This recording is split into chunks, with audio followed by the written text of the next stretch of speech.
more coming to the Aaron Torres Podcast YouTube page. If you could do me a quick favor, see that little black subscribe button at the bottom of your screen? Go ahead, click that black subscribe button. Really does help our audience grow, really does help our channel grow, really does help and mean more than you could possibly know. So go ahead, hit that little black subscribe button. Also, thank you to our presenting sponsor, Betfred Sportsbook and the Betfred Sportsbook app. Bet 50 on any game, get $250 in free bets. Thank you again to Betfred. Thank you again to you. Now, here's the video that you came here for. Of the day.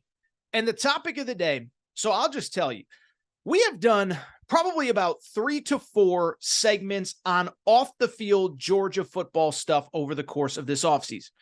And I think for many of you, you probably saw the headline, oh, Torres is talking Georgia football again. Who cares? Whatever. Stuff happens off the field. When you hear the details of this report, you will be blown away as a new report on Georgia football has dropped. And I'll be honest, I am blown away that this is not a bigger story on a national scale. I think if it was Nick Saban's program, Jimbo Fisher's program, Lincoln Riley's program, Dabo Sweeney's program, this would be the biggest story in sports right now. Forget college football. Forget our little area of the internet. I'm talking the biggest story in sports and maybe society. Let's get into it. So as I said, we have talked a lot about Georgia football over the course of this offseason, and it's for just one, either tragic, sad, or frustrating headline after another. We talked about Georgia the week of their national championship parade, when there was a fatal crash on campus that took the life of a player, Devin Willock, and a staffer, Chandler LaCroix. We talked about Georgia again when we later found out that Jalen Carter, the projected potential #1 pick in the draft, was actually racing against those two when the tragic incident happened. He, of course, was at the NFL Combine when the story came out, when his involvement came out. He had to return from Indianapolis to Athens to report himself and turn himself into police. He then went back to the Combine from there. We talked about Georgia because Jamon Dumas-Johnson, a star player, I believe the defensive MVP, if I'm not mistaken, of the TCU game, the national championship game, he was arrested right around the same time for a speeding incident. And we talked about him most recently, a wide receiver, Marcus Rosemy St. Jack, was also arrested for going 90 in a situation where he's swerving in and out of cars. And you just continue to see just a lot of off-the-field incidents at Georgia, and specifically, as we've talked about it, off-the-field incidents involving cars and in some cases street racing, but really dangerous behavior by a lot of people. We have discussed that. Oh, by the way, a report as recently as about 3 or 4 weeks ago pegged the number at, how about this, about 300 different driving-related arrests for Georgia football since Kirby Smart took over in 2015. 8 years, 300-plus arrests, 60 of them deemed to be serious. So even before the latest report, we know that there's a little bit of a culture problem, a little bit of an entitlement problem. But what just happened and what I just talked about has nothing to do with what came out again this week from the Atlanta Journal-Constitution covering the Georgia Bulldogs. A very serious report, and I will warn everybody that's listening. We're going to talk about some very serious topics, some very serious accusations over the next couple minutes. Obviously, be aware of who you're in the car with or driving with or listening with, because this is some pretty heady stuff. It is mostly accusations, stuff in the beginning stages of the criminal process, but I want to give you that warning. So what did the Atlanta Journal-Constitution come out with this week? Another damning report around Georgia football. This one, not so much focus on the driving-related incidents, but instead on several incidents of either domestic assault or domestic, sexual battery type situations and accusations involving the University of Georgia. And here is kind of the main point, if you take one single point out of this whole story and out of this whole situation. It is that, and this is a direct read from the Atlanta Journal-Constitution. This is directly from their report. This is not me paraphrasing. I didn't steal this from a Rivals message board. I didn't steal from a Florida or a Tennessee message board. according to the Atlanta Journal-Constitution, 11 players have been identified during Kirby Smart's tenure that have, quote, remained with the team after women reported violent encounters to the police, to the university, or to both. In some instances, particularly those involving domestic violence, the police either filed no charges or prosecutors allowed players to plead guilty to lesser charges. So the main point, 11 players in some form or fashion have been reported either violent encounters involving females. They've been reported to either police, the university, or both, and they've been allowed to remain on the team. 3 specific references in the Atlanta Journal-Constitution that are worth monitoring, and this is when you get the very serious conversation. 1, there was a recruit, part of this most recent recruiting class, who when he was on campus, now look, part of it was he had alcohol, underage, all that stuff. That's a different matter than what he was accused of. He was accused of domestic assault by a female while he was on campus for a recruiting visit. I will acknowledge that he was never charged with a crime and is currently on the team, innocent until proven guilty. Legal justice system plays itself out. Beyond that, you had a second player, Adam Anderson, who 2 years ago during the first title run was the leading tackler for the defense, a historically great defense. He was accused of 2 different sexual assault situations. The first one he suspended from the team, and since then a second accuser has come out. To Kirby Smart's credit, he has not played a game or played a snap since the first accusation came out. Both are currently in trial. The third one, very damning, tough to read. A player, an unnamed player, we do not know the player, was accused of sexually assaulting a female while she was unconscious and videotaping it. And according to the Atlanta Journal-Constitution, that young man, that player, stayed on the team throughout the year before entering the portal this year. So those are 3 examples with 11 total. 11 players. And again, I'm going to read this straight from the Atlanta Journal-Constitution so there's no miscommunication.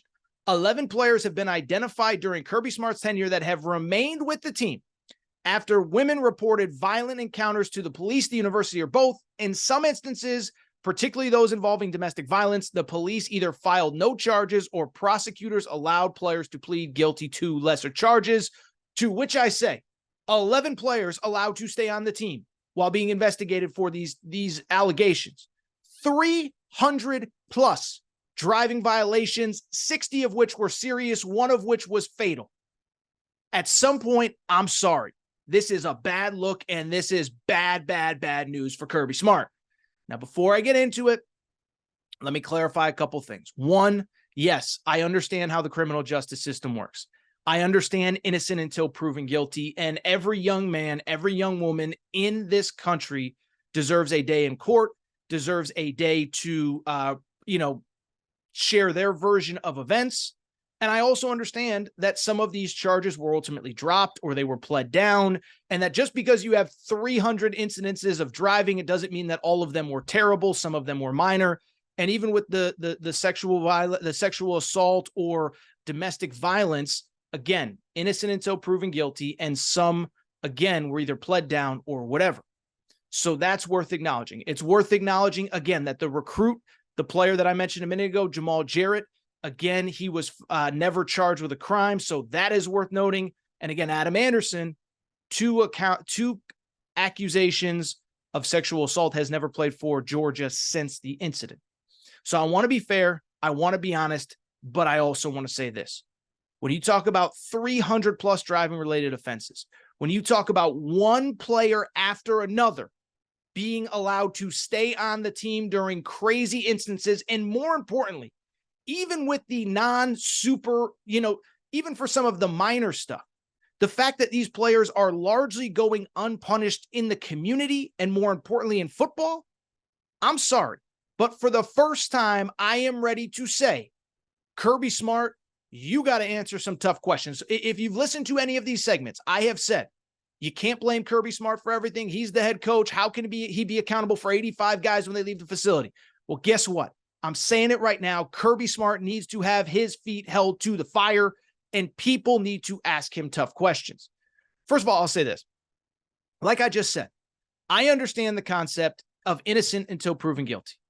I understand the idea that when you are a football coach, you can't be held accountable, as I just said, for 85 guys when they leave the facility. Young guys are going to do stuff. We're going to talk about that in a minute. But at the same time, I can't absolve Kirby Smart either. And as I said, now is the time where we got to hold his feet to the fire and hold him accountable. And here's why. I don't care if you can't be a babysitter for 85 guys.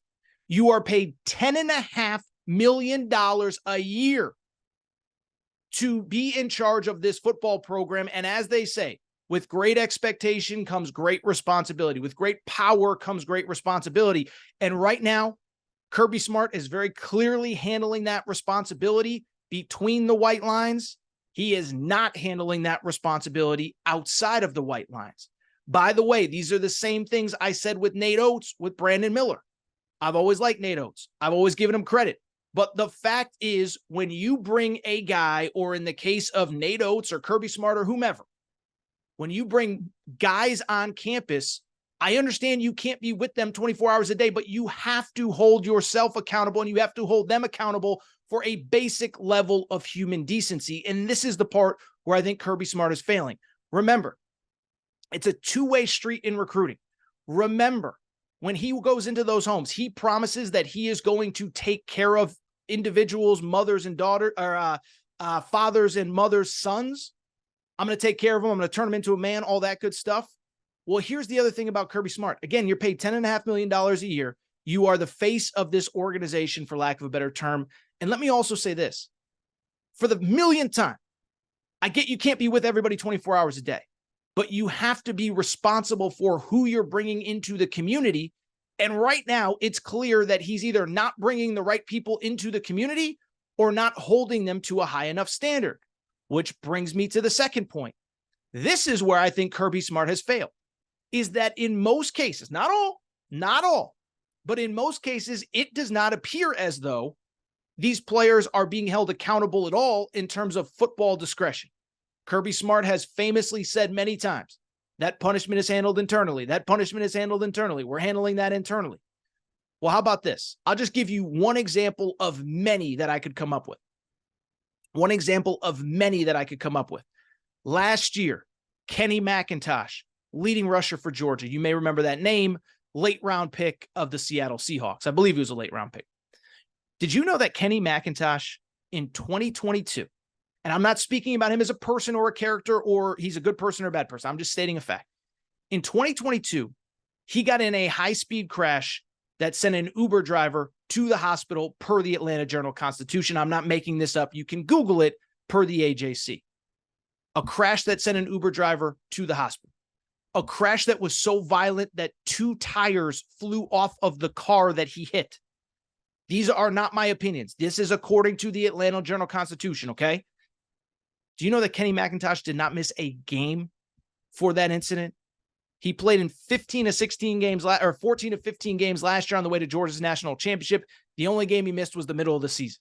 Did not get suspended, nothing. I'll give you another example. Transfer, Ra Thomas, came from Mississippi State. In January, just a few weeks after he got to campus, he was arrested in an incident, one of those domestic incidences on campus involving a young female.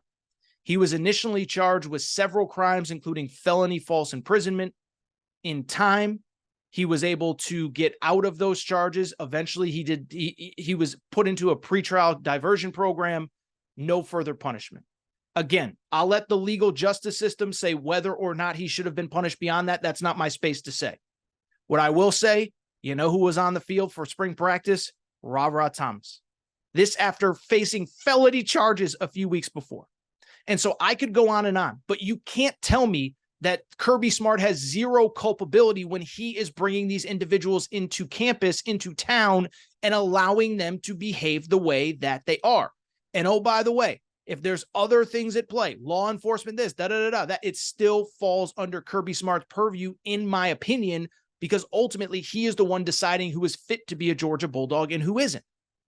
Finally, a couple other things, because I got all this stuff on social media. Well, this is just how young people act. If you're dumb enough to tell me that this is how young people act, I'm sorry, I don't want to hear it, okay? I understand young people have the occasional speeding incident. I understand young people do dumb things. I did dumb things all the time. If you've ever listened to this show, you know I'm far from a perfect person. I own the fact that I've made mistake after mistake after mistake, and I certainly made them when I was younger and just dumber, right? It's part of growing up. But two things. One, saying somebody's young and dumb is not an excuse for several of the behaviors that happened at Georgia, including, allegedly videotaping yourself with an unconscious woman. That seems unbelievably just wildly I can't even that. But beyond that, when you have so many driving incidences, I get the fact that these are young people, but when you now have hundreds, I'm talking hundreds, 300 plus according to the Atlanta Journal-Constitution, at some point, these young people do have to hold themselves accountable too, to be able to act accordingly, be smart, do the things that you need to do to stay out of trouble. Yet we've had 4, 5, 6 serious ones just since the end of the season. Oh, by the way, we've had a couple serious ones since a fatal crash back in January. Finally, let me say this, because I know I'm going to get a lot of this. Well, this happens at every school, and, this happens at every school, and you're just picking on Kirby Smart because he's winning. No, I'm not. I'm picking on Kirby Smart because he's letting his players get away with a lot of crap in Athens, okay? And I was thinking about this today. I don't know why this story isn't bigger. I'm actually kind of blown away by it. And let me even take it a step further. With this story, think about what I just told you. 11 players accused of domestic violence or sexual assault allowed to stay on the team. 300 plus players arrested for driving related incidences. You think that's happening everywhere? You think every coach is letting his players get away with that? Because I'm sorry, I don't. And I'm shocked that this isn't a bigger story, because if that was Nick Saban, same facts, same details, and it was Nick Saban, it'd be the biggest story in the sport. Now, you can argue, Nick Saban wouldn't answer questions or he'd get mad or whatever. Be the biggest story in the sport and maybe sports in general. Imagine if this was Texas A&M with Jimbo Fisher. Think about the coverage of what we think is, and we're not even sure. Remember last fall at South Carolina when 3 players were basically thrown off the team, and we believe it was because they were, but smoking weed in the locker room? Think about the coverage that got versus the coverage that this Georgia story is getting. I bet I am the first person that you are hearing details from. Imagine if this was, by the way, Dabo Swinney, who everybody hates, Jim Harbaugh, who everybody hates, Lincoln Riley, who everybody hates. I don't know if it's because it's Kirby. He's non-confrontational. He doesn't say a lot to the media, doesn't do a lot of things to ruffle feathers. I am blown away that this isn't a bigger story. And I'm not saying Kirby Smart needs to be fired. What I am saying is he needs to be held more accountable for the guys he brings into Athens. He needs to be held more accountable for their behaviors in Athens.